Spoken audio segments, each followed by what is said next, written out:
Қазақ тілі 6 сынып, нөмір 1 аудио мәтін. Көл туралы аңыз. Ертеде бір көлдің жағасын асқан бай адам мекен етіпті. Бай қыс түсерде малын тебінге Шанағаты деген жерге апарады екен.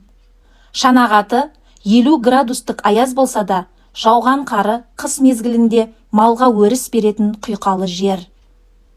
Жазда жайлауға, Сарытауға қонады. Қыстамаға дейін отыратын күзеуі Қарағайлы бұлақ деген жер. Одан ары қарай Шүмек бар. Көлге 50-ге жуық өзен мен бұлақ құяды. Бірақ көлден ағып шығатын жалғыз өзен бар. Оның көлден шығатын сағасы Шәугімнің Шүмегі сияқты болған соң, бұл өзен Шүмек деп аталып кеткен. Байдың жалғыз сұлу қызы болыпты. Қыз бой жеткенде оған құда түсушілер көп болады. Әкесі дүйім елге жар салып, қызымда көңілі бар жігіттердің бәрі келсін. Бір талабым бар, соны орындаса, қызымды және жарты байлығымды қоса беремін, дейді. Жан-жақтан жүйрік мінген талай ер азамат келеді.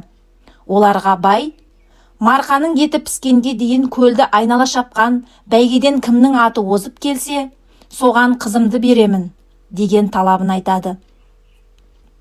Тойға астында жалғыз күрең бесті аты ғана бар кедей жігіт те келеді. Ол да жануарын бәйгеге қосады. Қазан қайнап жатыр. Балуандар күресіп, әншілер ән шырқап, сиқыршылар өз өнерін көрсетіп, той қыза түседі. Марқа еті пістау дегенде алыстан шаң көрінеді. Бәйгеден әлгі кедей жігіттің күрең бестісі келеді. Бай сөзінде тұрып, қызын ұзатып, ұлан асыр той жасайды. Содан бері осы көлдің аты Марқа көл аталған деседі.